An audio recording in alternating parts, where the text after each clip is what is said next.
నమస్తే, welcome to signature with Kranti. ఇవాళ మనతో ఉన్నటువంటి special guest Chamala Kiran Kumar, TPCC vice president.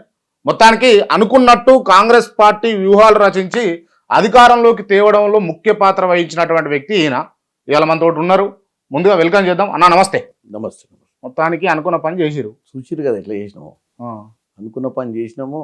9 ఏళ్ల దౌర్భాగ్యపు పరిపాలనను, గర్వం, అహంకారం, నీళ్లు నిధులు నియామకాల మీద తెచ్చుకున్న తెలంగాణను తుంగలు దొక్కినటువంటి ప్రభుత్వాన్ని తరిమి కొట్టినాం. రైట్. నేను చాలా అంటే కొంచెం పెద్ద పెద్ద పత్రికలే, పెద్ద పెద్ద వార్తా సంబంధించినటువంటి మీడియా ఛానళ్ళలో చూసిన బాగా వెనకాల ఉండి వ్యూహాలు రచించిండు చామల కిరణ్ రెడ్డి అని చెప్పేసి విన్నా. ఏం వ్యూహాలు చేసిరన్నా? వ్యూహాలు ఏం చేయలే. 2014-18లో కూడా కాంగ్రెస్ పార్టీ ఓడిపోవడానికి కారణం ఏంటంటే ప్రచారమే. తెలంగాణ ఇచ్చిన తర్వాత కూడా 2013లో 2014 సరి అయిన ప్రచారం చేసుకోలేకపోయినాం. ప్రజల మధ్యనకి పోయి తెలంగాణ ఇచ్చింది సోనియా గాంధీ. ఆ రోజు స్టేట్లో కానీ సెంట్రల్లో కానీ కాంగ్రెస్ పార్టీయే ఉంది. కానీ దాన్ని సరి అయిన ప్రచారం చేసుకోకపోవడం వల్లనే మనకు నష్టం జరిగింది. సో ఈసారి ఏంటంటే వాళ్ళు చాలా అగ్రెసివ్గా సోషల్ మీడియాలో మమ్మల్ని అటాక్ చేయడానికి ప్రయత్నం చేసిరు. మేము వాళ్ళకు ధీటుగా ఏ రోజుకు ఆ రోజు వీలైనంత మటుకు నేను ఇన్ఛార్జ్ మీడియా ఉండి మా దగ్గర కొంతమంది స్పోక్స్ పర్సన్స్ని ట్రైన్ చేసి ప్రతి ఛానల్లో ఒక లైన్ ఇచ్చి పంపించడం, వాళ్ళు ఇచ్చిన కౌంటర్కి ఇమీడియట్గా ఇన్స్టెంట్గా కౌంటర్స్ తయారు చేయడం, వాళ్ళ 9.5 ఏళ్ల పాలనల నీళ్లు నిధులు నియామకాల నినాదంతో తెచ్చుకొని వాళ్ళ 2014 మేనిఫెస్టో 2018 మేనిఫెస్టో ఏది కూడా ఇంప్లిమెంట్ చేయలేని పరిస్థితి. డబుల్ బెడ్రూమ్ల కాంచి 3 ఎకరాల దళితులకు ఇవ్వాల్సినటువంటి 3 ఎకరాల భూమి గురించి కానీ, ముఖ్యంగా టీఎస్పీఎస్సీ వైఫల్యాల గురించి కానీ, ఇట్లాంటి ఏదైతే ప్రజలకు కనెక్ట్ అయ్యే విషయాలు ఉన్నాయో అవన్నిటిని కూడా ప్రజలకు తీసుకుపోవడంలో యాజ్ ఎ మీడియా ఇన్ఛార్జ్గా నేను సక్సెస్ఫుల్ అయినా. నాకు కోఆపరేట్ చేసినటువంటి స్పోక్స్ పర్సన్స్ కానీ, మీడియాకు సంబంధించినటువంటి కొంతమంది మా తెలంగాణ బయట చూసేటువంటి పత్రిక ఎలక్ట్రానిక్ మీడియాకు సంబంధించిన వాళ్ళు కూడా బాగా హెల్ప్ చేసారు అక్కడ గాంధీ భవన్లో. సో కౌంటర్ అనేది వితిన్ మినిట్స్లో ఇవ్వడం, ప్రతి ట్వీట్కి రీట్వీట్ కొట్టడం, ప్రతి ట్వీట్కి కోట్ కొట్టడం, వాళ్ళ దానికి కౌంటర్స్ ఇవ్వడం. సో దాంతో ఏంటంటే తెలంగాణ ప్రజలకు వీళ్ళ పరిపాలన వల్ల నష్టం జరిగిందనే దాన్ని మాత్రం రిజిస్టర్ చేయగలిగాం తెలంగాణ ప్రజలు. మొత్తానికి రిజిస్టర్ చేసిర్రు, మీరు అధికారంలోకి వచ్చారు, బాగుంది. And congrats, all the best అన్న ఫర్ యువర్ ఫ్యూచర్. విషయం ఏంటంటే రాగానే నాకు జీడిపప్పు పెట్టి బాదం పప్పు పెట్టి చాయ్ ఇచ్చినాం. అరే ఇన్ని చేసినా కూడా క్రాంతికి ఇట్లా అడుగుతాడు అనుకోలే అని మీరు అనుకోవద్దు. నేను ఏదైనా అడగొచ్చు కదా, అడగొచ్చు, ఏదైనా మళ్ళీ అడుగుతున్నా. ఏదైనా సక్సెస్ అవుతారా అన్న మీరు? 100% సక్సెస్ అవుతారా మీరు? 100% సక్సెస్ అవుతారా మీరు? 100%. 101% అంటే కూడా 6 నెలల్లో ప్రభుత్వం కూలబోతున్నది అన్నది వినిపిస్తుంది బలంగా. మీరు వినరో లేరో? ఎవరు? కడియం శ్రీ అని చెప్పిండా, పలరాజేశ్వరుడు చెప్పిండా? అంటే వాళ్ళు ఎమ్మెల్యేలు కాదా? వాళ్ళు ఎమ్మెల్యేలే. వాళ్ళు ఎలిజిబిలిటీ లేదా వాళ్ళకు? వాళ్ళు రాజకీయ నాయకులు కాదా? 9.5 ఏళ్ళు పరిపాలించారు రాష్ట్రాన్ని. మేము 9 రోజులు కాదు, ఇవాళ అధికారంలోకి వచ్చినాం. 3వ తారీఖు నాడు కౌంటింగ్ అయిపోయింది, 7వ తారీఖు నాడు ప్రమాణ స్వీకారం అయిపోయింది, 6వ తారీఖు నాడే వాళ్ళు మొదలుపెట్టారు దుకాణం. కూలిపోద్ది కూలగొడతాం. ఏందా కూలగొట్టేది? మీరు ఇట్లాంటి దరిద్ర పనులు చేస్తారు కాబట్టి తెలంగాణ వాళ్ళు తరిమి కొట్టిరు. మీకు కావాల్సిన 60 అసెంబ్లీల ఎమ్మెల్యేలు ఉంటే ప్రభుత్వంలోకి వస్తారు. ఏ ప్రతిపక్ష పార్టీ ఉండొద్దు అని చెప్పి అందరు ఎమ్మెల్యేలను కొనుక్కొని అసలు అసెంబ్లీని నడవకుండా చేసినటువంటి పరిస్థితి వాళ్ళది. ఇంకా కులగొడతామంటే ఈసారి ఉన్నోళ్ళను కూడా మళ్ళీ బతకనియరు తెలంగాణ సమాజం. భయం అయితే లేదా మీకు? మాకేం భయం లేదు. ఇప్పుడు ఏదో అధికారంలోకి వచ్చినా లేక 10 ఏళ్ల సంది తెలంగాణ ఇచ్చిన పార్టీ కాంగ్రెస్ పార్టీ అని ప్రొజెక్ట్ చేయగలిగిన తప్పించి అధికారంలోకి రాలేకపోయినామన్న బాధలు ఉండే ఇన్ని రోజులు వచ్చిర్రు. ఇప్పుడు భయం అవుతున్నదా? ఏడా ప్రభుత్వం కూలిపోతుందా అని చెప్పి? మాకేం భయం లేదు. అసలే వాళ్ళకి నిద్ర పడతలేదు. వాళ్ళు ఇప్పటికి కూడా హరీష్ రావు, కేటీఆర్ నిద్ర లేచిన తర్వాత 1-2 గంటలు పడుతుంది వాళ్ళు కోలుకోనికే. ఏది మేము చూసిరా అంటే రోజు వాళ్ళ ట్వీట్లు వాళ్ళ వ్యవహారం చూస్తుంటే పొద్దున్న లేచి అధికారం మధ్యాహ్నం కల్లా ఏదో ఒక రాయేయాలని. ఎందుకంటే నేను ఒక్కటే చెప్తాను క్రాంతి గారు, 10 దినాలు అయింది ప్రభుత్వం వచ్చి. ఇంత తొందరగా మమ్మల్ని ప్రోగ్రెస్ రిపోర్ట్ అడగడం, మేము ఏం చేసినామని అడగడం, మా 6 గ్యారంటీలు చేయలేమని అనడం, చెయ్యలేరని వాళ్ళే చెప్పడం, ఇవన్నీ చూస్తుంటే ఏమనిపిస్తుంది అంటే ఫ్రస్ట్రేషన్ ఎక్కువ ఉంది. నేను ఒక్కటే అంటున్నా, ఓపికతోటి ఉండండి.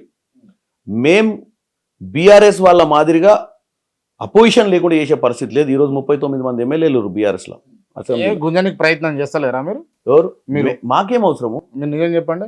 నిజం ఉన్నదే 4 మెజార్టీ తోటి ఉన్నది, అది ఉంటుందా వస్తుందా అర్థమైతే లేదు. ఎవరన్నా 4 గుంజుదామన్న ఆలోచనలు ఉన్నారా లేరా? క్రాంతి గారు ఒకటి చెప్తా, రాజకీయాల డిస్టింక్షన్ ఉండదు. 51% మార్కే పాస్ మార్క్, అదే డిస్టింక్షన్. మాకు 64 ఉన్నాయి, 60 ఉంటే ప్రభుత్వంలో ఉండొచ్చు, 64 ఉన్నాయి. ఈ 64 ఇంకే మిగతాలను తెచ్చుకొని ఏడకుంపటి పెట్టుకుంటాం. మాకు అవసరం, వాళ్ళు ప్రయత్నాలు చేస్తేనా కానీ మేము ఒప్పుకునే పరిస్థితులు లేము. మీరు ఒప్పుకోరు? ఒప్పుకోం. ఈ మాట మీద మీ పిసిసి ఉంటుందా? పిసిసి చీఫ్ మీ హైకమాండ్ ఉంటుందా? PCC chief minister Revanth Reddy గారు అదే మాట మీద ఉంటాడు. మా హైకమాండ్ కూడా గెలిచిన ఎమ్మెల్యేలను సక్రమంగా కెమెరాలు రికార్డులు అవుతున్నాయి, టెలికాస్ట్ అవుతుంది. 100% మీరు బీఆర్ఎస్ పార్టీ నుంచి ఒక్క ఎమ్మెల్యే మీ దాంట్లోకి వచ్చినా కూడా మీరు తీసుకోం. ఇతర పార్టీ ఏ పార్టీ అయినా, బీజేపీ అయినా, ఎంఐఎం అయినా, ఎవరు వచ్చినా తీసుకోము. మాకు 64 మంది సురక్షితంగా ఉన్నారు, హెల్తీగా ఉన్నారు, పార్టీ కోసం పనిచేస్తారు, కష్టపడి 5 ఏళ్లలో ప్రజలకు మంచి పాలన అందించడానికి ప్రయత్నం చేస్తారు. పక్కా ఇది రికార్డ్ చేసుకుంటారు కాబట్టి మళ్ళీ వేసుకోవచ్చు, మళ్ళీ మారిన రోజు మనం. కేటీ రామారావు గారి కొడుకు కేసీఆర్ గారు మనవడు, అది రామాలయానికి పోయి ఏదో వస్త్రాలు ఇచ్చినందుకు బాగా ట్రోల్ చేసిరు అప్పట్లో. ముఖ్యంగా ఇప్పుడు ఉన్నటువంటి ముఖ్యమంత్రి వర్యులు రేవంత్ రెడ్డి గారు ఇక ఇష్టం వచ్చినట్టు కామెంట్స్ చేయడం జరిగింది. కానీ కొండలరెడ్డి గారు కాన్వాయ్ వేసుకొని తిరుగుతున్నారు. అది ఎట్లా పోల్చుకోవచ్చు? నేను ముఖ్యంగా మీకు ఒకటి చెప్తా, మీరు ఆ కాన్వాయ్ చూసిరో లేదో. షబ్బీర్ అలీ కాన్వాయ్ అంటారు మీరు. అరే నేను చెప్పకముందే మరి మీరే ప్రశ్న మీరే సమాధానం చెప్తే ఎట్లా వినండి. షబ్బీర్ అలీ అని ఇంతకుముందు మినిస్టర్ ఉండే, గతంలో కౌన్సిల్లో అపోజిషన్ లీడర్ ఉండే, మొన్న ఎన్నికలలో ఓడిపోయిండు. ఆయన నియోజకవర్గమే కామారెడ్డి. కార్యకర్తల సమావేశం పెట్టినప్పుడు షబ్బీర్ అలీ గారు పోతున్నప్పుడు పోలీస్ వాహనం షబ్బీర్ అలీ గారి వాహనం ముందుండి ఆయన డైరెక్ట్ చేస్తుంది. కొండలరెడ్డి గారు ఎందుకు పోయారంటే, కామారెడ్డిలో రేవంత్ రెడ్డి గారు నిలబడ్డప్పుడు రేవంత్ రెడ్డి గారు బిజీ ఉండడం వల్ల కొండలరెడ్డి గారు సమన్వయం చేసిరు అక్కడ కార్యకర్తలతో. ఆయనను కూడా ఇన్వైట్ చేయడం జరిగింది. ఆయనను ఇన్వైట్ చేసినప్పుడు ఆయనకు ఉన్నటువంటి ఫాలోవర్స్ ఆయనను కలిసి బండ్లలో వేరు. కానీ ఆ పోలీస్ వెహికల్ ఏదైతే ఉందో మీరు చూసినట్టయితే మళ్ళీ ఆ వీడియోని మళ్ళీ ప్లే చేసి చూడండి. పోలీస్ వెహికల్ పోయిన తర్వాత 5-6 వెహికల్ వెనుక కొండలరెడ్డి గారు కాన్వాయ్ ఫాలో అవుతాడు. ఎవరు కాన్వాయ్? షబ్బీర్ అలీ గారు కాన్వాయ్.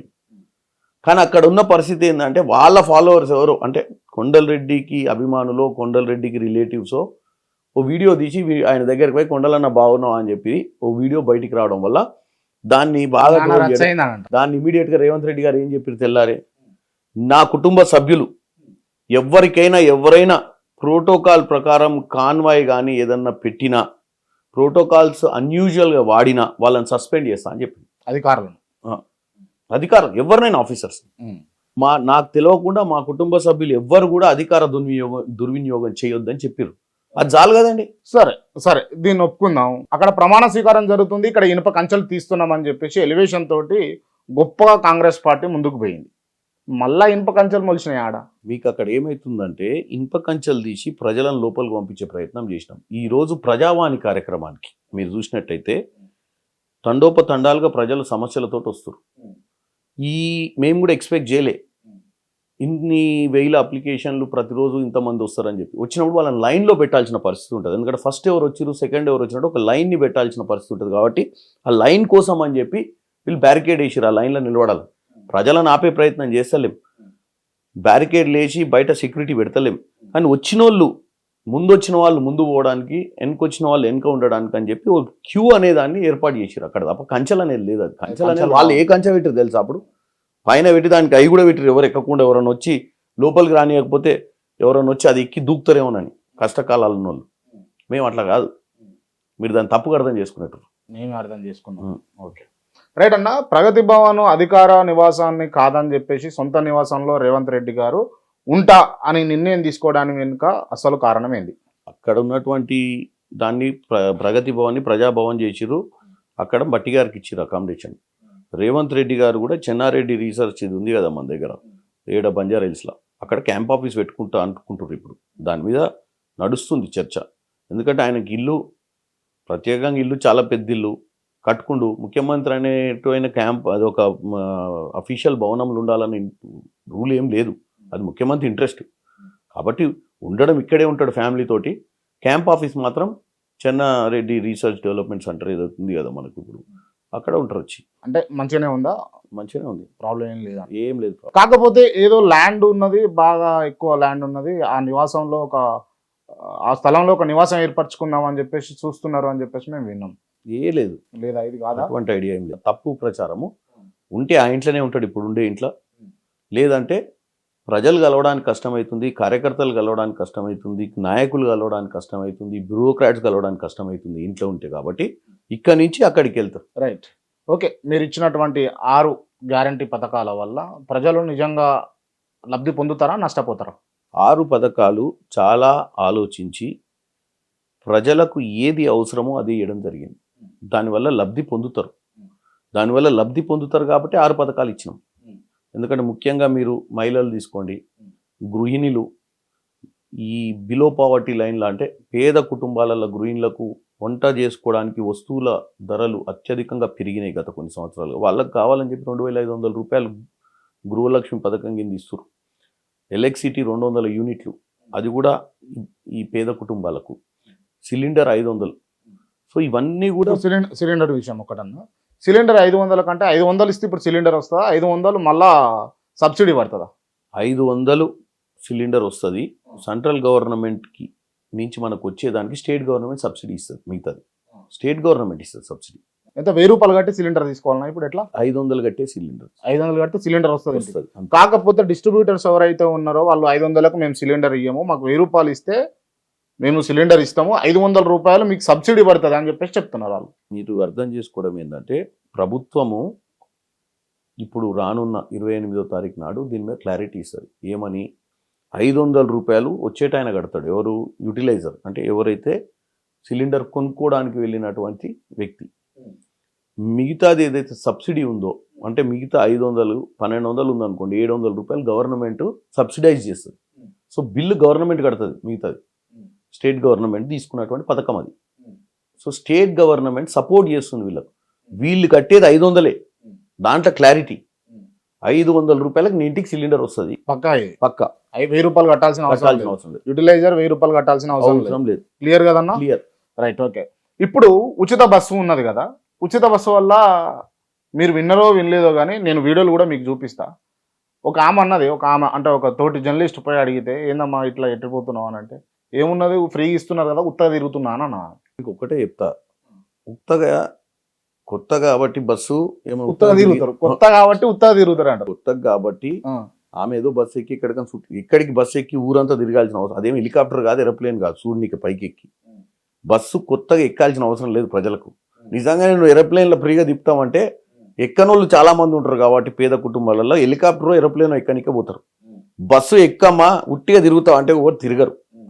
మరి ఆ విలేకరు ఎవరైతే ఇంటర్వ్యూ చేసిన ఆమె ఏమన్నా మిస్టేక్ చేసిందా, లేకపోతే ఆ ఇంటర్వ్యూ అర్థం కాక ఏమన్నా సమాధానం తప్పు చెప్పిందో తెలియదు. కానీ వాస్తవంగా బస్సు ఎక్కి తిరగడం అనేది షోకు ఎవరికి ఉండదు.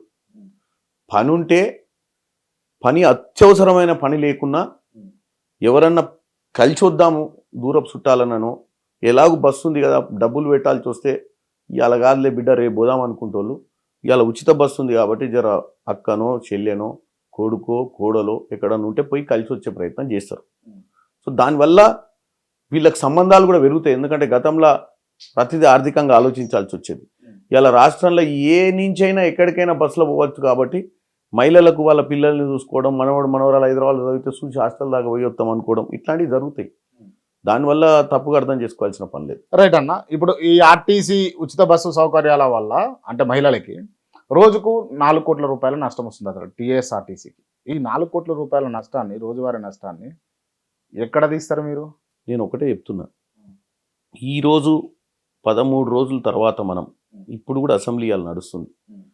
నిన్న అసెంబ్లీలో శ్వేతపత్రం ఇచ్చారు, అన్ని శాఖలలో ఎంతెంత అప్పులు చేసిరు. ఈరోజు మనము ఆర్థిక పరిస్థితి ఏంది అనే దాని మీద ఎంక్వైరీ చేస్తున్నాం. రానున్న రోజులలో మిగులు బడ్జెట్గా 2014లో ఉన్న రాష్ట్రాన్ని అప్పుల రాష్ట్రంగా మార్చారు. దీన్ని అధిగమించే ప్రయత్నం చేస్తున్నాం. మేమిచ్చే గ్యారంటీలకు ఈరోజు ఫ్రీ బస్సుకు కానీ దేనికైనా మేమే రియంబర్స్మెంట్ చేయాలి. మీరు అన్నట్టు 500 రూపాయల సిలిండర్ అయినా ఫ్రీ బస్ అయినా కంపల్సరీ రియంబర్స్మెంట్ మేమే చేయాలి. ఆ చేసే ప్రక్రియ కోసమే ఈ గ్రౌండ్ వర్క్ అంతా చేస్తున్నాం. డెఫినెట్గా ఆర్టీసీ సంస్థలకు ఏదైతే బకాయిలు మా ప్రభుత్వం వచ్చినాక అయినా అంతకుముందు ప్రభుత్వం చేసిన బకాయిలైనా వాటన్నిటినీ సక్రమంగా తీర్చి ఈ పథకాన్ని బ్రహ్మాండంగా 5 ఏళ్ళు నడిపే ప్రయత్నం చేస్తాం. ఓకే అన్న, ఈ ఉచిత బస్సు వల్ల నిజంగా అంటే మీకు ఒక సంఘటన చెప్పిన, ప్రజల కోసమే పెట్టిర్రు, ప్రజల శ్రేయస్ కోసమే పెట్టిర్రు అనుకున్నాను. కానీ ఇంకొక ఆమె ఏమన్నదనంటే దీనివల్ల ఏం లేదు, వృధా నష్టం, ఆర్టీసీకి నష్టం, ప్రభుత్వానికి నష్టం, ఎందుకు బస్సు ఎక్కతలేరా, వస్తలేరా, పోతలేరా, అనవసరంగా ఉచిత బస్సు తీసుకొచ్చి ఈ భారాన్ని కూడా ప్రజల మీదనే మోపుతారు, ఈడ ఈడ ఈడ ఉచితంగా ఇచ్చి ఇంకో కాడ లేవనెత్తుతారు, ఇంకో కాడ గుంజుతారు అని అన్నదా. నేను ఒకటే చెప్తున్నా, రకరకాల మనుషులకు భిన్న అభిప్రాయాలు ఉండొచ్చు. ఇవాళ 90% మనుషులు ఏం ఆలోచిస్తారు అనేది మనం చూసుకోవాలి తప్ప ఒక్కరిద్దరికి భేదాభిప్రాయాలు ఉంటే చేసే పథకాలల్లో, పథకం చేసేటప్పుడు గవర్నమెంట్ అనేది ట్యాక్స్ రూపంలో వసూలు చేసినటువంటి పన్నులతోటే ఈ సోషల్ వెల్ఫేర్ స్కీమ్ చేస్తారు. అది అమెరికా అయినా, ఇంగ్లాండ్ అయినా, ఆస్ట్రేలియా అయినా, ఇండియా అయినా. ప్రభుత్వం ఏమి నోట్లు ప్రింట్ చేయదు అవసరం. మరి మీరు గతంలో కేసీఆర్ గారు ప్రభుత్వంలో ఉన్నప్పుడు మీ ఇంట్లోకేంచి ఇస్తుర్రా, మీ ఫామ్ హౌస్లకేంచి ఇస్తుర్రా అని ఎందుకు ఎద్దవ చేసి మాట్లాడింది మరి అప్పుడు? మేము ఎందుకు అన్నామంటే వాళ్ళు ఏదో ఫ్రీగా ఇచ్చినట్టు, వాళ్ళు ఏదో ఇంట్లోకి వెళ్ళి ఇచ్చినట్టు. మీరు కూడా ఫ్రీగా ఇస్తలేరు కదా, ఇప్పుడే మీకు క్లియర్గా చెప్పినా కదా, మేము 13 రోజులు అయింది తెలంగాణ ప్రజలకు ఇచ్చే 6 పథకాలు కాంగ్రెస్ పార్టీ కానీ మా ముఖ్యమంత్రి రేవంత్ రెడ్డి గారు కానీ వాళ్ళ ఇంట్లోకి వెళ్ళి ఇచ్చేవి కావు. ఇవి మన ప్రభుత్వంలో మనకొచ్చే ఆర్థిక వనరులు, మనకొచ్చే రెవెన్యూలకు వెళ్ళి ఇచ్చే డబ్బే. మీ డబ్బే మీకు ఇస్తుంది ప్రభుత్వం, కానీ పెట్టే ఖర్చును సక్రమంగా పెడుతుంది. గతంలో 10 ఏళ్ళు ప్రభుత్వంలో ఉన్నటువంటి బీఆర్ఎస్ పార్టీ 6,70,000 కోట్ల అప్పు ఈరోజు తెలంగాణ మీద ఉన్నట్టు నిన్న శ్వేతపత్రంలో చెప్పిర్రు. 70,000 నుంచి 6,70,000 ఏంటంటే 6 లక్షల కోట్లు గత 9 ఏళ్ళుగా వీళ్ళు అప్పులు చేసిర్రు. మీకు ఇచ్చిన ప్రతి పథకం, వాళ్ళు కట్టిన కాళేశ్వరమైనా, వాళ్ళు ఇచ్చినటువంటి రైతు బంద్ అయినా, వాళ్ళు ఇచ్చినటువంటి దళిత బంద్ అయినా కొందరికే ఇచ్చిర్రు. వాళ్ళు కట్టాల్సిన డబుల్ బెడ్రూమ్లైనా వాళ్ళ ఇళ్ళకి వెళ్ళి వచ్చే డబ్బు కాదు, మన ప్రభుత్వంలో వచ్చిన ఆదాయంతో చేసుకోవాల్సిన అవసరం ఉంది. ప్రజలకు ఒక్కటే చెప్తున్నా, మన కుటుంబాన్ని మనం ఎట్లా నడుపుకుంటామో మనకు వచ్చిన జీతంలో రాష్ట్రాన్ని కూడా ఒక పెద్ద దిక్కుగా ఉన్న ముఖ్యమంత్రి అట్లా నడపాలి. అడ్డగోలుగా అప్పులు చేసినప్పుడు ఏమైందంటే కట్టలేని పరిస్థితి వస్తే ఆ కుటుంబం పరిస్థితి ఎట్లుంటుందో రాష్ట్రం పరిస్థితి కూడా అట్నే ఉంటుంది. గత ప్రభుత్వాలు చేసినటువంటి తప్పిదాలను మేము చెయ్యము, మేము ఇచ్చిన పథకాలు మీ సంక్షేమం కోసం అంతవరకు ఖర్చు పెట్టి మీకు బాగు చేస్తామని తెలియజేస్తాం. పక్కాగా. ఓకే, ఈ గుంపు మేస్త్రి అని పోల్చుకోవడం ఎంతవరకు కరెక్ట్ అంటారు ఒక ముఖ్యమంత్రి స్థాయిని? గుంపు మేస్త్రి అని నాకు మీరు ఒకసారి క్లారిటీ అడగాలి. రేవంత్ రెడ్డి గారు ఒక ఇంటర్వ్యూలో అన్నాడు కదా, ముఖ్యమంత్రి అంటే మీకు అడ్మినిస్ట్రేషన్ పెద్దగా తెలియదు, మీరు ఒక మంత్రిగా వ్యవహరించలేదు, మీరు ఎమ్మెల్యేగా ఉన్నారు, జెడ్పీటీసీగా ఉన్నారు తప్పించి మీరు మంత్రివర్గంలో పనిచేయలేదు, అడ్మినిస్ట్రేషన్ పెద్దగా తెలియదు అన్నప్పుడు ఏముంటుంది పెద్ద పని అది? గుంపు మేస్త్రి ఎట్లయితే నిర్వహిస్తాడో ఒక కార్యక్రమాన్ని ఇల్లు కట్టడానికి ఒక కాంట్రాక్టర్ని పెట్టుకొని, ఆర్కిటెక్చర్ని పెట్టుకొని గట్లనే చేస్తాము అని అన్నాడు. సింపుల్గా మీకు ఒకటి చెప్తా, ముఖ్యమంత్రి అయినా, మంత్రి అయినా, ప్రధానమంత్రి అయినా, ఏదైనా గవర్నర్ అయినా, వీళ్ళకు ఒక అడ్మినిస్ట్రేటివ్ ఆఫీసర్ అని బ్యూరోక్రాట్స్ ఉంటారు. ఐఏఎస్ చదువుకొని వస్తారు వాళ్ళు.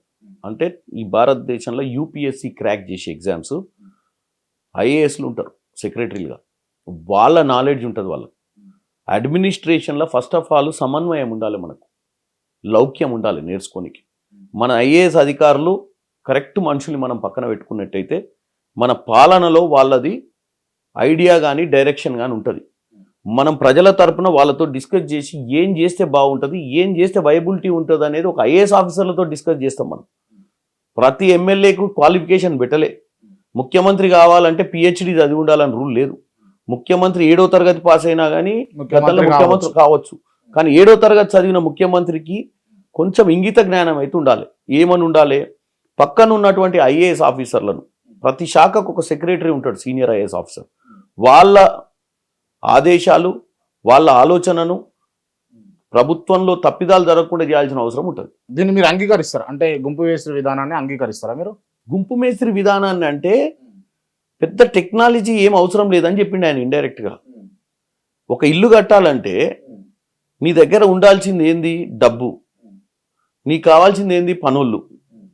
నీ కాడ డబ్బు ఉండి పనోళ్ళు ఉంటే, నీకు ఒక ఐడియా ఉంటే, ఒక ఆర్కిటెక్ట్ ఐడియా ఇస్తే ఇల్లు కట్టొచ్చు. గుంపు మేస్త్రి అంటే ఒక ఏ పని చేసేవాళ్ళు ఆ పని చేస్తాడు. ప్లంబింగ్ చేసేవాళ్ళు ప్లంబింగ్ చేస్తారు, ప్లాస్టరింగ్ చేసేవాళ్ళు ప్లాస్టరింగ్ చేస్తారు, బ్రిక్ వర్క్ చేసేవాళ్ళు బ్రిక్ వర్క్ చేస్తారు. అది ఏదో చెప్పబోయిన వాళ్ళు తప్ప ఆ పద్ధతిగానే పనిచేయాలి. టీం వర్క్ అనేది, గుంపు అంటే ఏంది? ఒక టీం. మేస్త్రి అంటే ఏంది? టీంకి హెడ్. దాన్ని మనం ఇంగ్లీష్లో మాట్లాడుకుంటే ఒక టీంకి leader. Proper coordination, work execution. ఇది ఆయన చెప్పింది. మీ అట్లాంటి వాళ్ళు కాంగ్రెస్ పార్టీకి చాలా మంది పనిచేశారు. కాకపోతే ఎన్నికల వల్ల సీట్లు ఆశించి ఎక్స్పెక్ట్ చేసి ఈసారి నాకు పక్కా రేవంత్ అన్న టికెట్ కన్ఫర్మ్ చేస్తాడు అని చెప్పేసి కొంతమంది ఇతర పార్టీలకు, అప్పుడు అధికారంలో ఉన్న బీఆర్ఎస్ పార్టీలకు పోవడం జరిగింది. వాళ్ళని మళ్ళీ పిలిచే అవకాశం ఏమైనా ఉన్నదా? ముఖ్యంగా ఒకటే చెప్తా, కొంతమంది ఆవేశపడి అవకాశాలు రాలేదని, మీకు తెలుసు ఒక సీట్ ఉంటే ఒకటే సీట్ ఉంటుంది, ఆశావాళ్ళు 10 మంది ఉంటారు. 9 మందికి అయితే భంగపాటు జరుగుద్ది. భంగపాటు జరిగినప్పుడు చర్చలు కూడా చేసినాం. కొంచెం లౌక్యంగా ఉండండి, కొంచెం ఆవేశపడకండి, కొంచెం ఆలోచించండి. ఇన్నేళ్ళు మీరు పార్టీకి కష్టపడ్డారు, ఈ సమయంలో మీరు పార్టీ వదిలిపెట్టిపోతే మీరు నష్టపోతారని చెప్పడం జరిగింది. కానీ అవతల వాళ్ళు పిలిచి, కొంతమందిని ముఖ్యమంత్రి గారే స్వయంగా పిలిచి మంచిగా డైనింగ్ టేబుల్ మీద కూర్చోబెట్టి నాన్ వెజ్ పెట్టి ముచ్చట చెప్పి పార్టీలకు తీసుకుపోయారు. వీళ్ళు కూడా ఏంటంటే ఆ ఆవేశం, ఆ కోపం, మాకు దక్కలేదన్న ఆక్రోశంతో క్షణిక ఆవేశంలో నిర్ణయాలు తీసుకొని ఆ పార్టీలకు పోయారు. డెఫినెట్గా రానున్న రోజులలో పరిస్థితులను బట్టి, ఆ నియోజకవర్గంలో ఉన్నటువంటి పరిస్థితులను బట్టి వాళ్ళని తీసుకోవడం కూడా జరుగుద్ది. అందరినీ కాదు కానీ కొంతమందిని అంటే పరిస్థితిని బట్టి, అంటే ఆ నియోజకవర్గంలో అవసరమైన వాళ్ళని తీసుకుంటారు. అవసరం అని కాదు, ఆ నియోజకవర్గంలో గెలిచిన ఎమ్మెల్యేనో ఓడిపోయిన ఎమ్మెల్యేనో అక్కడున్న కార్యకర్తల మధ్యన మళ్ళీ పనిచేసిన వాళ్లకు పార్టీ వదిలిపెట్టి పోయి వెనకకు తిరిగి వచ్చే వాళ్ళకు మధ్యన సఖ్యత ఉండాలి. హైదరాబాద్లో కూర్చొని మనం ఏదో ఊర్లో పార్టీలో జాయిన్ చేసుకున్నాం అనుకోండి, వాళ్ళకి ఏమైపోతుంది అంటే మీరు ఇన్ని రోజుల నుంచి పనిచేసి మేము పార్టీని అధికారంలోకి తెచ్చిన తర్వాత మీకు ఇష్టమైన వాళ్ళని పార్టీలకు తెచ్చుకుంటుర్రా అన్న ఫీలింగ్లో ఉండకుండా, సో వాళ్ళు సమన్వయం చేసుకుంటే మనకేం ప్రాబ్లం లేదు. అటువంటి పరిస్థితులు ఉంటే లోకల్ లీడర్షిప్ తోటి కూడా డిస్కస్ చేసి పార్టీలకు తెచ్చుకుంటాం. రేవంత్ రెడ్డి గారు కులగణన చేసి తెలంగాణలో బీసీల కోట అయ్యిందని నిర్ణయిస్తామని చెప్పేసి క్లియర్గా చెప్పారు కదా, అయితే అది ఏంటారు? ఇది 100% అయితే అది అడిగింది రేవంత్ రెడ్డి గారు కాదు, అది పార్లమెంట్లో రాహుల్ గాంధీ గారు లేవనెత్తిన ప్రశ్న. దాన్ని అన్ని కాంగ్రెస్ పాలిత రాష్ట్రాలలో, కాంగ్రెస్ పాలిత కాకుండా అపోజిషన్ ఉన్నా కానీ అజెండా మాది అదే. పక్కా అంటే మీకు మీడియా ముఖంగా నేను మీకు ఒక విషయం తెలవాలి కాబట్టి చెప్తా ఉన్నాను. కొంతమంది బాధపడతారు కావచ్చు, అంటే నా మీద కూడా కోపం పెంచుకుంటారు కావచ్చు. మీ పార్టీలో ఉన్నటువంటి ప్రస్తుత కొంతమంది ఎమ్మెల్యేలు, ఇంచుమించు మంత్రి స్థాయి ఉన్నోళ్ళు, వాళ్ళు ఫోన్ చేసి ఇప్పుడు ప్రభుత్వం మాది వచ్చింది కదా, ఏం చేస్తే మాకు డబ్బులు ఎక్కువ వస్తే మేము ఏమేమి చేయాలి అని అడుగుతున్న వాళ్ళు కొంతమంది జమయ్యారు. వాళ్ళని ఏం చేస్తారు? మీ ముఖ్యమంత్రి గారు కావచ్చు, మీరు కావచ్చు. వాళ్ళు ఎవరిని అడుగుతుర్రో, ఎందుకు అడుగుతుర్రో, ఎట్లా చేసుకుంటారో మనకు తెలియదు. అడిగిన వాళ్ళు ఎవరో కూడా మనకు తెలియదు. ఏది ఉన్నా మీకు తెలిసింది ఏముంది, సింపుల్. ఏ పని చేయాలన్నా ఫైల్ ఎక్కడికి వస్తుంది? సెక్రటేరియట్కి వస్తుంది. సెక్రటేరియట్కి వచ్చినప్పుడు మనం ఈరోజు మీరు చూసినట్టు అపాయింట్మెంట్లు చూసి ఉంటారు. వడ్డించేటోడు మనోడైతే ఏడ కూర్చున్నా కూడా మంచిగా తినొచ్చట. నేను చెప్పండి, మీరు నిన్న మననే చూసారు ఐఏఎస్ ఆఫీసర్ల బదిలీ లేని. ఐఏఎస్ ఆఫీసర్ల బదిలీలలోనే మీకు పారదర్శకత కనపడ్డది. సిన్సియర్ ఆఫీసర్లను తీసుకొచ్చి సెక్రటేరియట్లో పెట్టుకోవడం జరిగింది. సిన్సియర్ ఆఫీసర్లను ఎందుకు పెట్టుకున్నాము? ఏ తప్పిదం జరగొద్దని, నిష్పక్షపాతంగా ప్రభుత్వాన్ని నడపాలని.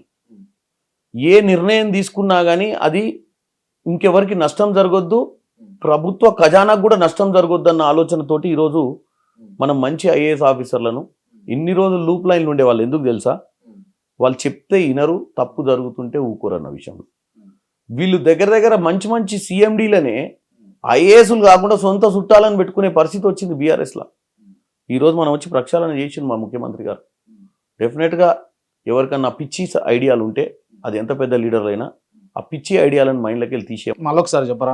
ఎవరికైనా ప్రజా ధనాన్ని దోసుకోవాలన్న ఐడియా కానీ, ఏ భూ పంచాయతీలలో చేతులు పెట్టి అడ్డగోలుగా తొందరగా సంపాదించుకోవాలన్న ఆలోచన నాయకులకు ఒకటే చెప్తున్నాను. 9.5 ఏళ్ల తర్వాత తెలంగాణ ప్రజలు మనం నమ్మి అధికారం తెచ్చిరు. మీరు ప్రజలను పాలించడంలో, ప్రజలకు మంచి చేసే విషయంలోనే ఇంకా 2 దశాబ్దాలు మీరు రాజకీయం చేయాల్సిన పరిస్థితులు. చాలామంది యంగ్ లీడర్స్ ఉన్నారు మా దాంట్లో, ఎమ్మెల్యేలు కానీ మినిస్టర్లు, కొంతమంది పెద్ద మనుషులు కానీ. మీకు మంచి భవిష్యత్తు ఉంది, భవిష్యత్తు ఖరాబ్ చేసుకోకండి. ఆలోచనలు ఎన్నో వస్తాయి. 9.5 ఏళ్ళు మనం కష్టపడి ఖర్చు పెట్టి ఉంటాం. 6 నెలలనే ఖర్చులు, 5 ఏళ్లలోనే మొత్తం కోట్లు సంపాదించాలన్న చెత్త ఆలోచనలు దూరం పెట్టమని కోరుకుంటున్నాం. అంటే నన్ను అడిగిన వాళ్ళకు కిరణ్ భాయ్ చెప్తున్నటువంటి సమాధానం అది. అన్న నిజంగా ఇప్పుడు సామేల సొంటోళ్ళు, ఇందాక మనం డిస్కషన్ చేసినట్టుగా సామేల సొంటోళ్ళు కావచ్చు, ఇంకొంతమంది గిరిజన కుటుంబాల నుంచి వచ్చిన వాళ్ళు కావచ్చు, రూపాయి లేకుండా కాంగ్రెస్ పార్టీ వేవ్లో గెలిచిరు అని అంటే మీరు ఏమంటారు? 100% రూపాయి లేకుండా అని కాదు, వాళ్ళ సామాజిక వర్గమైన వాళ్ళకున్న నేపథ్యమైన శామ్యుల్ అనే వ్యక్తి ఉద్యమకారుడు. తెలంగాణ ఉద్యమంలో కేసీఆర్ ఎమ్మటి ఉండి క్రియాశీలకంగా ఉద్యమం చేసిండు. జేబులో నయా పైసలు లేకున్నా అక్కడక్కడ అన్నం తినుకుంటా ఉద్యమాలలో తిరుక్కుంటా గడ్డివాము కొనుక్కున్నాడు 2,000 రూపాయలు పెట్టి. పాత లాగులంగిలు వచ్చి కోటీలు కొనుక్కొని పోయినట్టు ఏది దిష్టి బొమ్మలు తలగబెట్టడానికి. అంటే అంత పట్టుదల ఉన్న నాయకులు. తుంగతుర్తి నియోజకవర్గంలో నేను ప్రచారం చేసిన ఆయన ఎమ్మటి ప్రతి ఊర్లో ఆయనకు ఒక 20-30 మంది చుట్టాలు. చుట్టరికం కలుపుకుంటాడు. అన్న, అక్క, బావ, తమ్ముడు అని పిలుచుకుంటాడు. ఆ చొచ్చుకోబోయే తనం ఆయనకి అలా చాలా అడ్వాంటేజ్ అయింది. సో వాళ్లకు డబ్బులు ప్రాబ్లం కాదు అక్కడ. పార్టీ కాంగ్రెస్ పార్టీ నుంచి సీట్ రావడం, కాంగ్రెస్ పార్టీని ప్రజలు ఆప్షన్గా ఎదుర్కోవడం, వీళ్ళకు ఉన్నటువంటి ఇంతో అంతో మంచి పేరు కలిసి వచ్చింది. ఎడమ బొజ్జైనా ఇక్కడైనా వీళ్ళందరూ అదే. ఇప్పుడు మీరు అధికారంలోకి వచ్చారు కదన్న, సరైన పాలన మీరు ప్రజలకు అందిస్తారా? మా 13 రోజులు మా ముఖ్యమంత్రి, మా మంత్రులు రోజు 18 గంటలు పనిచేస్తారు. మీరు ఏ పేపర్ తీసినా గతంలో సెక్రటేరియట్ ఎక్కడుందో తెలియదు ప్రజలకు. సెక్రటేరియట్లకు పోవచ్చు అని కూడా తెలియదు ప్రజలకు. అది ఎప్పుడు రాజశేఖర రెడ్డి గారు ఉన్నప్పుడు సెక్రటేరియట్ కలకల్లాడేది. తర్వాత విభజన అది ఇది అని చెప్పి సరిగ్గా పాలన జరగలే మధ్యన. 2010 తర్వాత 13 ఏళ్ళ తర్వాత ఈరోజు సక్రమంగా పాలన చూస్తున్నారు. ఒక అభివృద్ధి దిశగా 18 గంటలు ఎందుకు పనిచేస్తున్నారు అంటే ఇచ్చిన మాట నిలబెట్టుకోవాలంటే ఉన్న పరిస్థితులను సమీక్షలు చేసుకుంటాం. సో డెఫినెట్గా మేము 100% మంచి పాలన అందిస్తాం. తెలంగాణ ఇచ్చిందే బంగారు తెలంగాణ కావాలని ఆ దిశగా మా ముఖ్యమంత్రి అయినా, మా మంత్రులైనా, మా ఎమ్మెల్యేలైనా పనిచేస్తారు. ఏమన్నా కక్ష సాధింపు చర్యలు ఉంటాయా? మమ్మల్ని జైల్లో పెట్టిరు, మమ్మల్ని ఇబ్బంది పెట్టిరు అని చెప్పేసి మళ్ళా జైల్లో పెట్టే ప్రయత్నాలు ఏమన్నా చేస్తారా? జైల్లో పెట్టాల్సిన ప్రయత్నం ఏం చెయ్యము. కక్ష సాధింపులు ఏముండవు. ఎంతకంతా నేను తీర్చుకుంటా ఏదైనా ఉంటే మిస్యూజ్ చేసినటువంటి కాంట్రాక్టర్లు కానీ ఈరోజు మేడిగడ్డ చూసిరు, కట్టిన 2 ఏళ్ళకే కుంగిపోయింది 3 ఏళ్ళకు. ఎందుకు ఇలా జరిగింది దీని మీద ఎంక్వైరీ చేస్తాం. ఎవరైనా దీంట్లో నిజంగానే కావాలని తప్పిదాలు చేసి ఉంటే మీ టార్గెట్ అయితే ఏం లేదు, మా పలానోళ్ళని జైల్లో పెట్టాలని. పలానోళ్ళు కాదు, ఎవరిని జైల్లో పెట్టేది లేదు. నిజంగానే వాళ్ళు చెప్పినట్టుగా మేమేం తప్పు చేయలేదంటే తప్పే లేదు, వాళ్ళని ఏం చేయొద్దు. మంచి అపోజిషన్గా వాళ్ళని హెల్తీగా ఉండమంటున్నాం. మేము ఏ తప్పు చేసినా అసెంబ్లీలో రానున్న 5 ఏళ్ళల్లో మేము ఏ జీవో తీసినా, వాళ్ళు గతంలో జీవోలు కూడా వెబ్సైట్లో పెట్టలేని పరిస్థితి. అడగనికి అసెంబ్లీలో ఎవరు లేరు. సెక్రటేరియట్లో మంత్రులు ఏడు ఉంటారో తెలియదు. ఇవాళ క్రాంతికి పనుండి రోడ్ భవనాల మంత్రిని కలవాలనుకుంటే ఏడ కలవాలనో తెలియదు క్రాంతికి. కానీ ఈరోజు కోమటిరెడ్డి వెంకటరెడ్డి గారు ఏ ఫ్లోర్లు ఉంటాడు, ఎన్నింటికి పోతే కలుస్తాడు, వాళ్ళ పిఏకి ఫోన్ చేసి మీకు ఇప్పుడు ఏంటి ఇక్కడి నుంచి చెప్తారు. ఎన్ని రోజులు ఉంటుంది ఇదంతా? పర్మనెంట్గా ఉంటుంది. ఎన్ని రోజులు ఉంటుంది ఇదంతా? పర్మనెంట్గా 5 ఏళ్ళు మాకు ఇచ్చిరు పవర్. 5 ఏళ్ళ దాకా ఇదే వ్యవస్థ నడుస్తుంది. పక్క మధ్యలో ఏం అవకతవకలు ఏం జరగవు, అసలే జరగవు. నమ్మొచ్చా అన్న? మిమ్మల్ని నమ్మొచ్చు కాదు. ఈరోజు ప్రజలు నమ్మి ఓట్లేసారు. ఇదే ప్రజలు తరిమి మమ్మల్ని కూడా కొడతారు. మేమేమి పర్మనెంట్ కాదు అధికారంలో. వాళ్ళు ఇచ్చిన మ్యాండేట్ 5 ఏళ్ళు, తర్వాత మళ్ళీ ఎన్నికలు జరుగుతాయి. మేము ఈ 5 ఏళ్లలో వాళ్ళకి ఇచ్చిన కమిట్మెంటు, వాళ్ళ జీవితాలు బాగుపడితే మమ్మల్ని ఇంకొక 5 ఏళ్ళు ఆశీర్వదిస్తారు, లేకపోతే ఇంటికి పంపిస్తారు. సో దీనికి నేను రాజకీయాలలో అదే ఎండ్ రిజల్ట్. ప్రజా నిర్ణయంతో ఈడ కూర్చున్నాం. ప్రజా నిర్ణయంతో ఈరోజు ఇంట్లోకి వెళ్ళి బయటికి పోతాము, లేకపోతే అసెంబ్లీలోకి వెళ్ళి బయటికి పోతాము. ఈరోజు ఇంట్లోకి వెళ్ళినా బయటికి పోవచ్చు. వాళ్ళు ఇచ్చినంతసేపే నీకు మర్యాద, నీకు ఆర్భాటం అంతా హంగామా ఆర్భాటం. లేకపోతే ఇలా గన్మ్యాన్లు నిన్నటిదాకా విర్రవీగిన నాయకులకు, నిన్నటిదాకా బుగ్గకారులు వేసుకొని రోడ్ల మీద ఎవ్వరు ట్రాఫిక్ ఎక్కడ బండి ఆకుండా ముందుకు మరి ఇలా ప్రతి లైట్ కాడ ఆగాల్సి ఉంటుంది ప్రజలు తలుచుకుంటే. సో నాయకుడు అనేవాడు ఎంత ఎదిగినా ఒదిగి ఉండాలి. నిన్ను నాయకునిగా ఎన్నుకున్నారన్న విషయాన్ని తెలుసుకోవాలి. నువ్వు ఎన్నుకుంది జనానికి సేవ చేయనికే. 5 ఏళ్ళు నీకు సరిపోద్ది జీవితంలో, అవసరం లేదు దండుకున్నంత దండుకుందాం, జనానికి అన్యాయం చేద్దాం అంటే 6వ ఏడు ఎవడు చూస్తాడు? నీ గురించి చర్చనే ఉంటుంది ఒక వేస్ట్ నాయకుని కింద. తరిమి కొడతారంట. మరి ఈ అణిగి వణిగి ఒదిగి ఉండే కాంగ్రెస్ పార్టీ నాయకులు మీ పార్టీలో ఉన్నారా? మరి ఉంటారా? అసలు ఉంటారు. ఎవరన్నా నువ్వు ఇందాక చెప్పినటువంటి నాయకులు ఎవరన్నా అటు ఇటు తొంగి చూసే నాయకులు కూడా మారుతారు. మార్పు చేస్తారు మీరు. చేస్తాం. మార్పు రావాలంటారు మీ దాంట్లో కూడా. ఆల్రెడీ మార్పు రావాలనే కాంగ్రెస్ తెచ్చారు. ఎవరైనా నాయకులు ఇంకా మారని నాయకులు కూడా ఇంట్లో గెలిచి వచ్చుంటే వాళ్ళు కూడా మారాల్సిన అవసరం ఉంటుంది. కిరణ్ అన్న మీరు చెప్పండి, కాంగ్రెస్ పార్టీ గెలవడానికి కారణం బీఆర్ఎస్ పార్టీ లోపాలా లేకపోతే కాంగ్రెస్ పార్టీని ప్రజలు ఎంచుకున్నారా? క్రాంతిపై రాజకీయాలల్లో ఒక్కసారి ఎంచుకున్న పార్టీని బయటికి పంపించినప్పుడు ఆ పార్టీ మీద అసమ్మతితోటే బయటికి పంపిస్తారు. ఇలా అమెరికాలో ఎందుకు ఒకసారి డెమోక్రాట్స్ వస్తారు, ఒకసారి రిపబ్లికన్స్ వస్తారు. వాళ్ళకి భూవకు లేక కాదు, వాళ్ళకి బిల్డింగులు లేక కాదు, ఇన్ఫ్రాస్ట్రక్చర్ లేక కాదు. అధికారం మార్పిడి చేసినప్పుడు ప్రజాస్వామ్యం బతుకుద్ది. ఇలా 10 ఏళ్ళు అధికారం ఇచ్చారు బీఆర్ఎస్కి, ఇంకా 5 ఏళ్ళు ఇస్తే వాళ్ళకి ప్రజాస్వామ్యం అనేది అర్థం కాని పరిస్థితికి వచ్చారు. వాళ్ళు ప్రజలకు మనం జవాబుదారు అనేది అర్థం చేసుకోవట్లేడు. ఫామ్ హౌస్లో వండుకొని నేను పరిపాలన చేస్తా అంటుండంటే అర్థం ఏంది? నేను ఏడ వండుకున్నా ప్రజలు ఓట్లేస్తారనే కదా. ఇలా ప్రజలు చెప్పిర్రు, నువ్వు ఆడీడ వండుకుంటూ ఓట్లేయము, మా దగ్గర వచ్చి మాకు పాలన అందిస్తేనే ఓటేస్తాము, మాకు నువ్వు ఏం చేస్తున్నావు తెలియాలనే ఒక ఆలోచనతో ఓట్లేసేయాలి. ఇవన్నీ విషయాలు పక్కన పెడితే మీరు ఇప్పుడు కాంగ్రెస్ పార్టీ అధికారంలోకి రావడానికి ఒక మూల కారణం మీరు వ్యక్తిగతంగా చామల కిరణ్ అనే వ్యక్తి మూల కారణం. ఈ మూల కారణమైన వ్యక్తిని మేము కాంగ్రెస్ పార్టీలో ఏ పొజిషన్లో చూస్తాం? నేను మూల కారణం అని నన్ను, నేను ఒక వన్ ఆఫ్ ద టీమ్ మెంబర్ని. ఇక సరే మీరు అట్లే చెప్పుకోవాలి, మేము ఇట్లే అంటాం కానీ చెప్పండి. నేను ఒక వన్ ఆఫ్ ద టీమ్ మెంబర్ని. గత 20 ఏళ్ళుగా క్రియాశీలకంగా రాజకీయం చేస్తున్నా. ఎన్నో రాష్ట్రాలలో ఎన్నికలలో కూడా పోయి ఎన్నికలలో పనిచేసిన. ఈరోజు తెలంగాణ రాష్ట్రంలో కూడా మొట్టమొదటిసారిగా నాకు కీలకమైన బాధ్యతలు మీడియా ఒప్పజెప్పారు. దాన్ని సక్రమంగా నిర్వహించిన. ఏఐసిసి నుంచి కూడా ఒక 15 అబ్జర్వర్లు వస్తే రీజనల్ అబ్జర్వర్లను కూడా ప్రాపర్గా హ్యాండిల్ చేసి మీడియాను కూడా అవసరమైనప్పుడు వాళ్ళకి ఇన్పుట్స్ సరైన సమయానికి ఇచ్చి ఈరోజు అధికారంలోకి రావడానికి మీడియా పరంగా మేము పనిచేసినాము. రానున్న రోజులలో భువనగిరి నియోజకవర్గంలో పార్లమెంట్ సభ్యుని కావాలని ఒక ఆలోచనతో ఉన్నా. నేను దాని దిశగా పనిచేస్తున్నా. నాది భువనగిరి నియోజకవర్గం తుంగతుర్తి కాన్స్టిట్యున్సీలో శాలిగౌరవరం మండలము. నాకు గతంలో అవకాశాలు ఎందుకు రాలేదంటే మా నియోజకవర్గంలో మీకు తెలియంది ఏముంది, రిజర్వ్ కాన్స్టిట్యున్సీ. 2009లో రాజగోపాల్ రెడ్డి గారు ఎంపీగా గెలిచిరు. 2014లో బూరా నర్సయ్య గౌడ్ గారు ఎంపీకి గెలిచారు. మళ్ళీ కోమటిరెడ్డి వెంకటరెడ్డి గారు 2018లో గెలిచారు. సో ఈ నియోజకవర్గంలో ఇప్పుడున్నటువంటి అప్పుడున్న 9లో ఉన్నటువంటి రాజగోపాల్ రెడ్డి గారు కూడా ఈరోజు ఎమ్మెల్యేగా గెలిచారు. కోమటిరెడ్డి వెంకటరెడ్డి గారు మొన్నటిదాకా ఎంపీ ఉన్నటువంటి కోమటిరెడ్డి వెంకటరెడ్డి గారు ఎమ్మెల్యే మంత్రి కూడా అయ్యారు.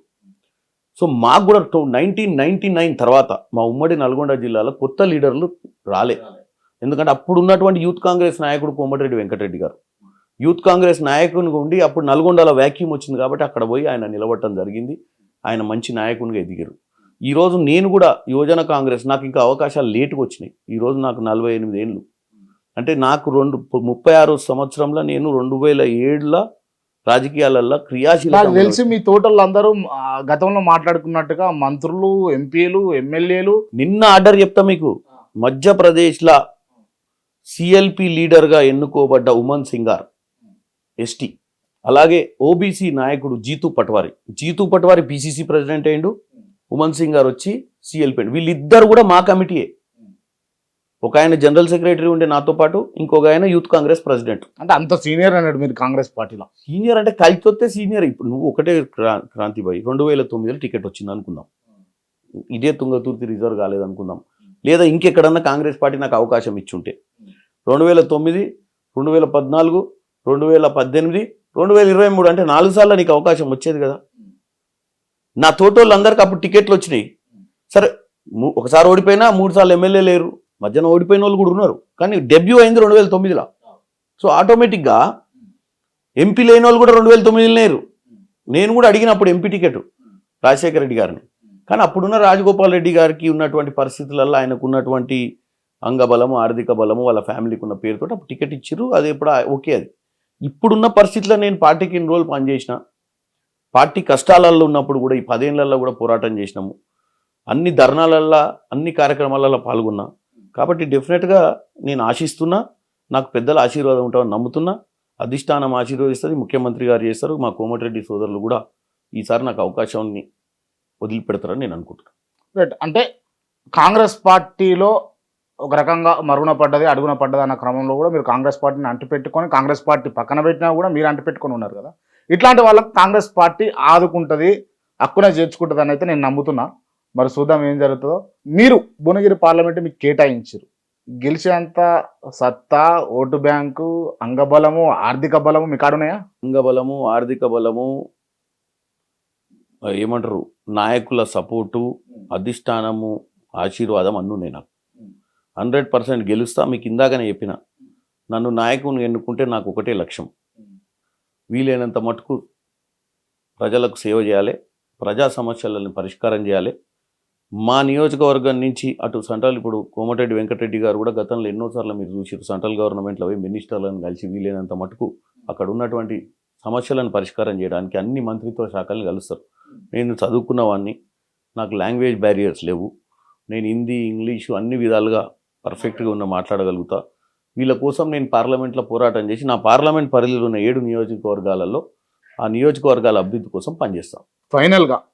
ఫైనల్గా క్లోజ్ చేస్తున్నా, అడుగుతున్న ప్రశ్న ఏంటి అని అంటే, కాంగ్రెస్ పార్టీ నాయకులు తెలంగాణ ప్రజలకు ఏమైనా సమస్య వస్తే, అంటే కాంగ్రెస్ పార్టీ ప్రభుత్వం తరపున తెలంగాణ ప్రజలకు సమస్య వస్తే ఆ సమస్యను చెప్పుకోవడానికో తీర్చడానికో అప్పుడేమో డైరెక్ట్గా హైదరాబాద్ నుంచి ఢిల్లీ ఫ్లైట్ ఎక్కేది, ఇప్పుడు బెంగళూరు పోయి బెంగళూరు నుంచి మళ్ళీ బెంగళూరు నుంచి ఢిల్లీ ఫ్లైట్ ఎక్కాల్సిన అవసరం వస్తుందా? ఒకటే చెప్తా, ఈ ప్రశ్న మీరు ఎన్నికల ముందు వచ్చినటువంటి ప్రశ్న. ఇప్పుడు డైరెక్ట్ ఉందా ఫ్లైట్? ఇప్పుడు ముఖ్యమంత్రి రేవంత్ రెడ్డి ఎన్నికల ముందు కూడా ఏందో చెప్తా మీకు, దాన్ని తప్పుగా వక్రీకరించారు. దాన్ని సౌత్ ఇండియాలో కర్ణాటక రాష్ట్రంలో ప్రభుత్వం వచ్చింది. ఇక్కడ ఉన్నటువంటి సమస్యలు పరిష్కారం చేయాలంటే ఢిల్లీ నుంచి ఉన్నటువంటి నాయకుల కంటే డికే శివకుమార్ గారు కానీ సిద్ధరామయ్య గారు కానీ వీళ్ళకి ఏంటంటే, ఇక్కడికి వచ్చినప్పుడు మన రాష్ట్రం మన ఇద్దరం పంచాయతీ పెట్టుకుంటాం, అన్న తమ్ముళ్ళం. మనం ఇద్దరికి పంచాయతీ పెట్టుకున్నాడు, మన మేనమావ ఎన్నో ఉంటాడు, ఆయన ఎందుకు వస్తాడు తల్లిగారి ఇంటికాంచి, మన అమ్మ వాళ్ళ బ్రదర్ కానీ ఇట్లాంటివి జరుగుతాయి మన ఊర్లలో. ఎందుకు వస్తారంటే మన ఇద్దరి మధ్యన సమన్వయం చేయాలంటే, ఇంకో మన పాలోడు వస్తే ఒప్పుకోం మనం. మన ఇద్దరి మధ్యన సమన్వయం చేయాలంటే కొంచెం దూరంగా ఉండి మనకు ప్రేమానురాగాలు ఉన్న వ్యక్తి వస్తేనే పరిష్కారం అవుతుంది. అట్లా ఒక పెద్ద మనిషి రూపంలో వచ్చి ఇక్కడ పరిష్కారం చేసిరు. వాళ్ళు ఏమైనా ఉంటే మిస్అండర్స్టాండింగ్స్ పెద్ద నాయకుల మధ్య ఉన్నప్పుడు పరిష్కారం చేసిరు తప్ప, నిర్ణయాలు ఏది కూడా, వాస్తవం చెప్తున్నాను, నిర్ణయాలు ఏది కూడా కర్ణాటకలో జరగలే. నిర్ణయాలు అన్నీ కూడా సర్వే రిపోర్ట్లు, సునీల్ కనుగోలు గారు టీం చేసిన సర్వే రిపోర్ట్ల ఆధారంగానే టికెట్లు వచ్చినాయి. ఏ రిపోర్ట్లో ఎవరికి ఎక్కువ అవకాశం ఉందనేది పరిస్థితులు 80% అటువంటి సీట్లే ఇచ్చారు. ఎక్కడన్నా తప్పిదం అంటే ఇక ప్రెజర్, కంపల్సరీ సోషల్ ఇంజనీరింగ్, కుల సమీకరణల కాడ కొన్ని టికెట్లు ఇవ్వాల్సి వచ్చింది. కానీ మీరు చూసినట్టయితే కొన్ని సీట్లు చూసి ఆశ్చర్యపోయారు, ఏదా బయట ఇప్పుడు శామ్యాలు ఉంది, ఎక్స్పెక్ట్ చేయలేదు మీరు. మాదిగ సామాజిక వర్గానికి తుంగతుర్తిలో సీట్ ఇస్తే, మాల సామాజిక వర్గాల్లో ఆల్రెడీ బాగా సీట్లు ఇచ్చినాము, అక్కడ మాదిగ జనాభా ఎక్కువ ఉంది కాబట్టి శామ్యాల్కి ఇవ్వాలన్న ఆలోచనకు వచ్చారు వాళ్ళు. శామ్యాల్ కాక ఇంకిద్దరు ముగ్గురు మాదిగలు ఉండే, శామ్యాల్ లోకల్ కాబట్టి ఇచ్చారు. అంటే స్టెప్ బై స్టెప్ మీరు అనాలసిస్ చేసి ఎవరికైతే గెలిస్తే బాగుంటుంది, ఎవరైతే గెలుస్తారో అని అనుకున్న వాళ్ళకి టికెట్లు ఇచ్చారు, గెలిచారు, బాగానే ఉందని అన్న. మరి గెలవని వాళ్ళ పరిస్థితి ఏంది? గెలవని వాళ్ళ పరిస్థితి కూడా ఈరోజు వాస్తవంగా నియోజకవర్గాన్ని అంటిపెట్టుకొని ఉండాలి. కాంగ్రెస్ పార్టీ మీకు టికెట్ ఇచ్చింది, సరే కొన్ని విషయాల వల్లనో కొన్ని పరిస్థితుల వల్లనో మీరు గెలవలేకపోయి ఉంటారు. గెలవలేనంత మాత్రాన ఈరోజు ప్రభుత్వం ఉంది, ప్రభుత్వం తరపున మీరు ప్రజల కోసం పనిచేయండి. ప్రభుత్వం మీకు ఎప్పుడు మీ ఎంట ఉంటుంది.